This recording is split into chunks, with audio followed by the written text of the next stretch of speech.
آپ نے اپنے جلسے میں یہ بھی ایک سٹیٹمنٹ دیا کہ ملک کی دولت چند سیاسی خاندانوں میں گھوم رہی ہے، بدعنوان لوگ اقتدار میں ہیں. آپ کے پاس آپ کے جلسوں میں یقیناً اسٹریٹ پاور ہے لیکن ووٹ بینک نہیں ہے. کیا پھر اس کو کس طریقے سے آپ لوگ ہینڈل کریں گے؟ آپ کا کیا راہ عمل ہوگا؟ میرا تو خیال ہے کہ جو حالات جس رخ پر چل پڑے ہیں اور جتنے بڑے پیمانے پر عوام مختلف پارٹیوں کے ساتھ رجوع کر رہے ہیں اور زیادہ بڑے پیمانے پر بھی ساتھ دینے کا وعدہ کر رہے ہیں، اس کے نتیجے میں ووٹنگ بیہیویئر بھی لوگوں کا بدلے گا. کیسے؟ ہم بھی مسلسل لوگوں سے یہ اپیل کر رہے ہیں کہ جن پارٹیوں کو آپ 4 5 مرتبہ ووٹ دے چکے ہیں انہوں نے اس کے صلے میں آپ کو مہنگائی اور بے روزگاری کے تحفے دیے ہیں.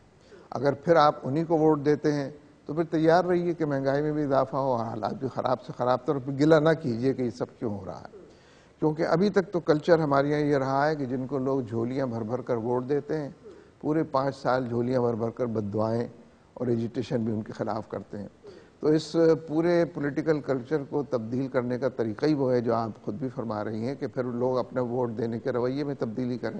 بالکل جمہوری طریقہ یہی ہے. جی ہاں، اور کتنا اس سے ایجوکیشن ہوتی ہے اور ذہن بدلتے ہیں یہ تو ظاہر ہے بالکل دو اور دو چار کی طرح نہیں کہا جا سکتا، لیکن میں سمجھتا ہوں کہ جو عوام کا جتنے بڑے پیمانے پر رجوع ہے اور اس بات کو زیادہ سے زیادہ نشر کرنے کا جو اندیہ ہے اس سے فرق پڑے گا لازماً، اور یہ پروپورشن جو ہے ووٹ دینے والوں کا اور جلسوں میں آنے والے کا جو گیپ کسی کو نظر آتا ہے وہ فل ہو جائے گا انشاءاللہ. اچھا، حالیہ دنوں میں ایک جلسہ لاہور میں ہوا ہے جس میں دفاع پاکستان کونسل کے نام سے ایک تنظیم سامنے آئی ہے. اس میں آپ کی جماعت بھی موجود تھی اور اس کے اندر کافی نعرے اور بینرز بھی اس طریقے کے لگے ہوئے تھے کہ جو بھارت کا دوست ہے وہ قوم کا غدار ہے اور بھارت کا علاج الجہاد الجہاد. کیا واقعی یہی علاج ہے جہاد یا کوئی اور سلوشن نہیں نکل سکتا ان مسائل کا؟ دیکھیے یہ تو بہت اچھی بات آپ نے فرما دی ہے.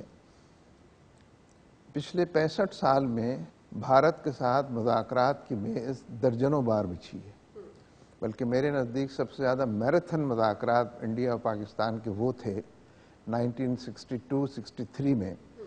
لیکن 6 مہینے مسلسل مذاکرات کے بعد نتیجہ وہی ٹائیں فش اور ڈھاک کے 3 پات نکلا کہ بھارت نے کہا کہ میں نہ مانوں اور کشمیر ہمارا اٹوٹا ہے. مذاکرات کے خلاف کوئی بات نہیں کرتا، لیکن مذاکرات کے نتائج کو ایویلیویٹ کرنا چاہیے. اگر وہ ڈیلیئنگ ٹیکٹس ہو اور نہ مذاکرات دیا جائے تو یہ اپنے آپ کو سیلف ڈیفیٹنگ ہے، اپنے آپ کو خود شکست دینے والی. اس لیے لیکن بھارت کے حوالے سے یہ بات طے شدہ ہے کہ وہ ان تمام مذاکرات کو اپنے حق میں استعمال کرتا رہا. تو میرے نزدیک بھارت کا اس پورے ایشو کے اندر بھی جواب ہی یہی ہے کہ اس حوالے سے بات کی جائے اور اس حوالے کو مضبوط تر کیا جائے.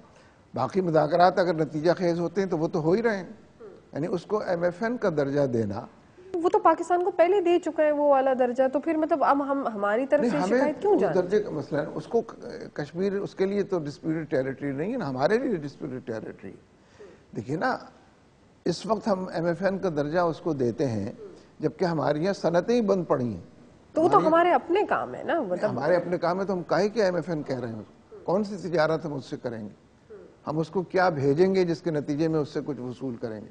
اس میں بعض لوگ کنفیوژن پیدا کرتے ہیں کہ اختلافات تو بھارت اور چین کے درمیان بھی بہت ہیں اور لڑائی اور جھگڑے تک بات پہنچی ہوئی، لیکن تجارت دونوں کے درمیان ہو رہی ہے. لیکن یہ بھول جاتے ہیں یا بتانا نہیں چاہتے کہ بھارت اور چین کے درمیان فرق کتنا ہے، معاشی اعتبار سے بھی عددی اعتبار سے. کتنا بڑا ملک چین ہے، کتنا چھوٹا ملک اس کے مقابلے میں بھارت ہے.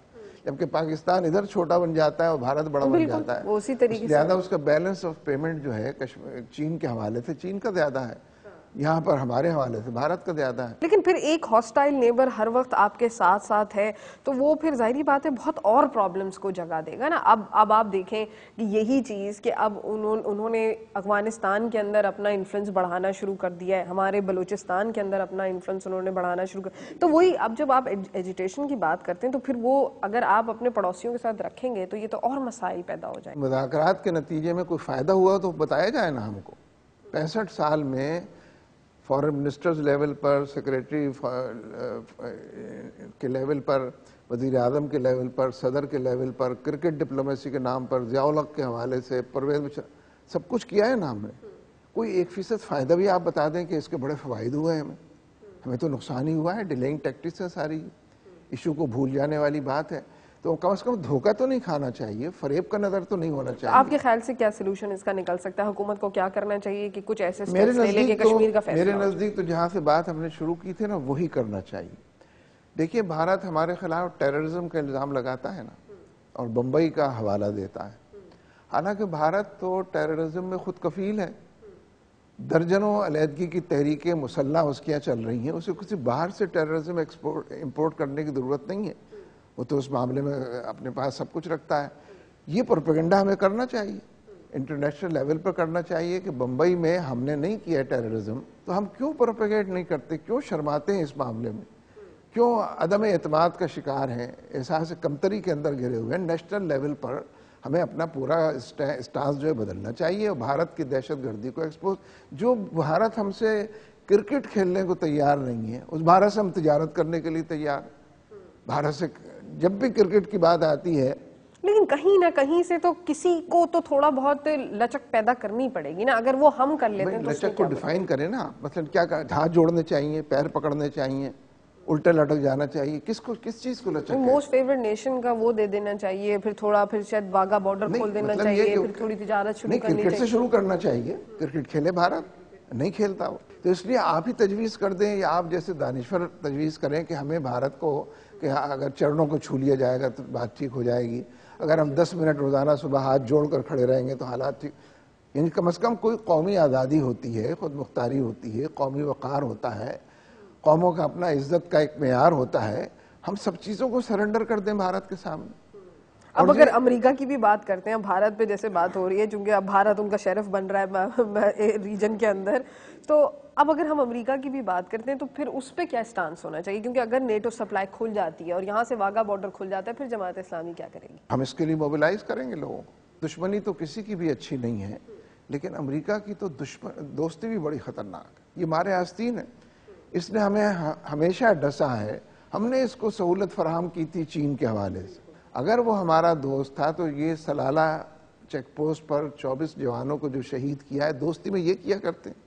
اور میرے نزدیک تو میران بیس پر بھی حملہ امریکنز نے کیا تھا. یہ کسی مذہبی گروہ نے یا کسی القاعدہ نے نہیں کیا تھا. وہ ان کے پاس یہ سوفسٹیکیشن نہیں ہے, ان کے پاس یہ ٹیکنالوجی نہیں ہے. کیوں یہ کیوں کر رہے ہیں؟ مطلب یہ آپ کیسے کہہ سکتے ہیں؟ یہ تو الزام یہ تو ہم جانتے ہیں نا, ان کو بھی جانتے ہیں, اپنے کو آپ کو بھی جانتے ہیں. اور اگر وہ کر رہے ہوتے تو پکڑے بھی جاتے. یہ CIA نے کیا ہے, یہ انڈیا آپ لوگوں کو اتنی چیزیں پتہ ہوتی ہیں. تو اب جیسے کہ آپ نے جلسے میں یہ بھی بات ہوئی تھی دفاع پاکستان کونسل میں, اس والے جلسے میں بھی یہ بات کہی گئی ہے کہ ہمیں سفارت کاری کے لیے اگر آتے ہیں تو سفارت کاری کریں, مہمان بن کر رہیں. تو اب ریمنڈ ڈیوس والے واقعے کی طرف نشاندہی کی گئی تھی. جب آپ لوگوں کو اس چیز کا اندازہ تھا کہ اس طرح کے لوگ پاکستان میں گھوم رہے ہیں, تو یہ آوازیں آپ لوگ پہلے کیوں نہیں بالکل اٹھائیں گے. ریمنڈ ڈیوس کے بارے میں بھی ہم سے زیادہ احتجاج کسی نے نہیں کیا. نہیں, وہ تو ہو گیا تھا واقعہ, پھر ہوا نا. آپ اس سے پہلے بھی کیا. یہ جو APC ہوئی ہے, آرمی کے چیف بھی اس میں موجود تھے اور MI کے چیف بھی موجود تھے. میں نے کھل کر یہ بات کہی, اور یہ قرارداد میں شامل ہو گئی. جو مشترکہ اعلامیہ ہے اس کے اندر یہ شامل ہو گئی کہ جن کو آپ دہشت گرد کہتے ہیں پاکستان میں, ان کا سب سے بڑا گروپ وہ ہے جو ہماری افغان پالیسی سے ڈس ایگری کرتا ہے. اور آپ دونوں حضرات یہاں پر بیٹھے ہیں, آپ کو پتہ ہے وہ کون لوگ.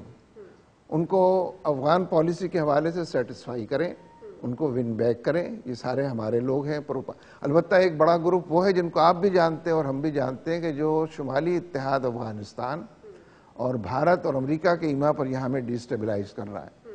آپ ان کے ساتھ وہی سلوک کریں جو ان کے ساتھ سلوک کیا جانا چاہیے. یہ قرارداد کے اندر آ گیا. پھر 9/11 سے اس 9/11 تک جو 10 سال گزرے ہیں, ان 10 سالوں میں یہ بات ان ایکویوکلی یعنی بلا خوف تردید کہی جا سکتی ہے, ثابت ہو گئی ہے کہ اس پورے ریجن میں امریکہ کے اور ہمارے مفادات مختلف ہیں. امریکہ اس ریجن کے اندر چین کو کٹ ٹو سائز کرنا چاہتا ہے, ہم یہ نہیں چاہتے. امریکہ اس خطے کے اندر ایران کے ڈور اسٹیپس تک پہنچنا چاہتا ہے, ہم اس کے حق میں نہیں ہیں.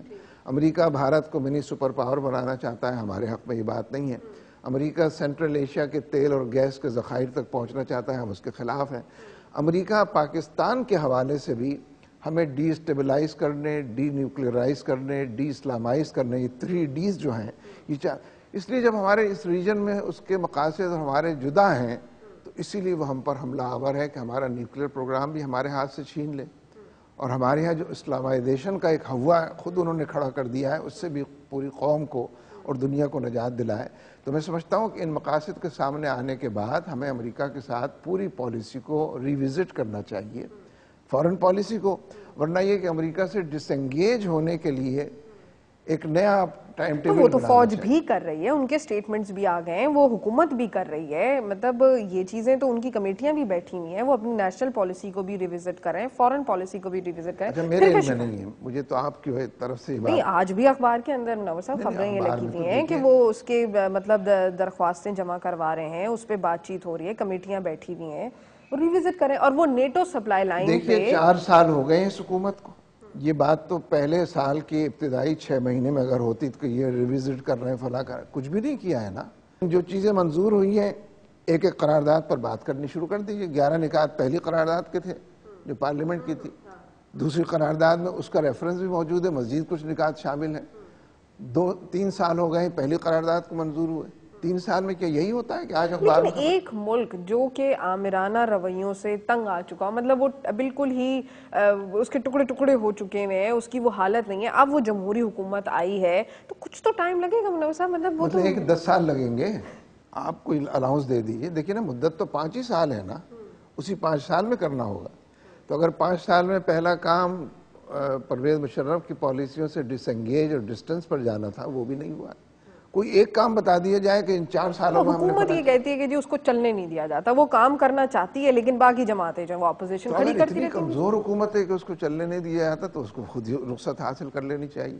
اتنی گئی گزری اگر حکومت ہے کہ اپنے مینڈیٹ پر عمل نہیں کر سکتی ہے اور اپنے کمٹمنٹس کو آنر نہیں کر سکتی ہے، تو ایسی کمزور حکومت کو تو حکومت ہی کہنا بے جا بات.